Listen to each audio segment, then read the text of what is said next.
Hello, this is Dan, the furniture repairman. Today we're going to show you how to use alcohol and fire to get scratches out of wood. You can see the scratches there. They're very deep. We want them gone. We're going to spray a little water on here and we're going to let you see what they would look like if we use just clear varnish on them, how they show up.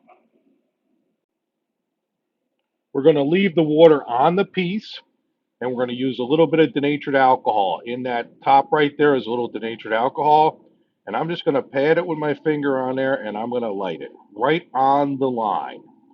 And what's going to happen is the fire is going to create a little bit of heat and steam. It's going to force that wood to open up and accept that water. It's steaming the water into the broken part of the wood.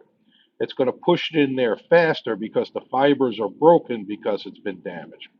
This technique also works well on dents.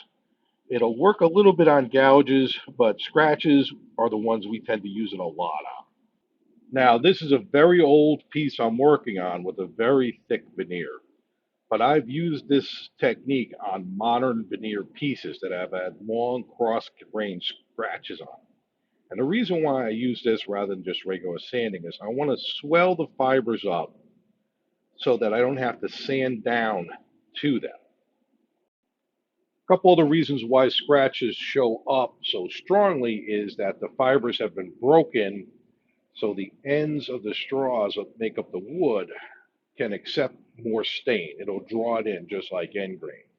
The other reason is you can't reach that area to sand it because it's pushed down below the surface. And when you sand with a higher and higher grit sandpaper, you close off that end grain so it accepts less and less stain.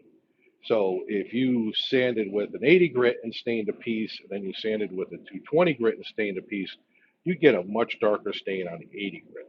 And the scratches, you're not able to reach that area because they're depressed in there. So what we want to do is make them swell up so that we can sand the ends of it. Now I'm sanding my area right here. You saw me blow it off with some air, dry it up. We're going to sand the area.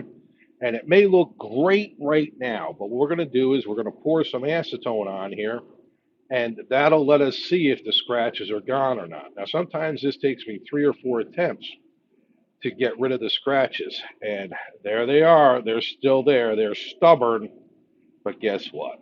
So am I. The problem never wins, not in my shop.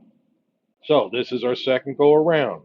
We got water back on there. We let the acetone dry. This is now water, and we're putting our denatured alcohol on there, and we're going to keep this process up. We're going to go through all the areas again, and then we're going to blow it off, and then we're going to sand it, and we're going to see where we're at. Now, it's very important to note that this works on raw wood. It does not work on finished pieces. You can't light your finished piece on fire. It would be disastrous. Your varnish would bubble up and maybe even set your table on fire. But on raw wood, it'll work and it doesn't burn the wood, as you can see. There's no burn marks. I've tried this a number of different ways just by using a lighter and a torch. It always burns the wood. This seems to be the way that works.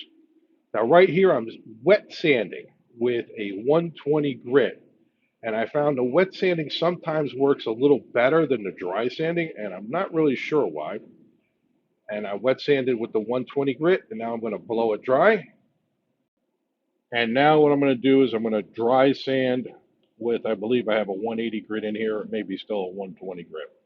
And I'm going to use a sanding block, and I'm only going to use kind of the front edge of it. And I'm going to push down in the areas I want to get it sanded. And the reason why I'm using the sanding block is I want to feather everything out. I don't want to have little divots where I've sanded too much. So I have to sand with something a little flatter.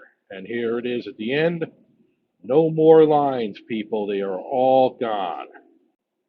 Now, when I do this on a modern veneer, I'm very careful about how much I'm sanding, and I'm keeping an eye on the veneer to make sure I'm not over sanding anything.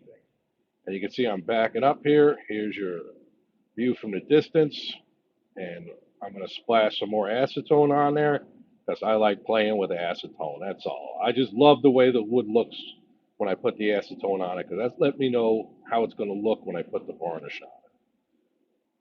Now, every time we restore a piece, it doesn't go in the old landfill, and less trees are getting cut down to make new ones. That's one of the reasons why I do this sort of work. This is Dan the Furniture Repairman. If you have a minute, like, subscribe, join. Check us out at danthefurniturerepairman.com. You all have a great day now.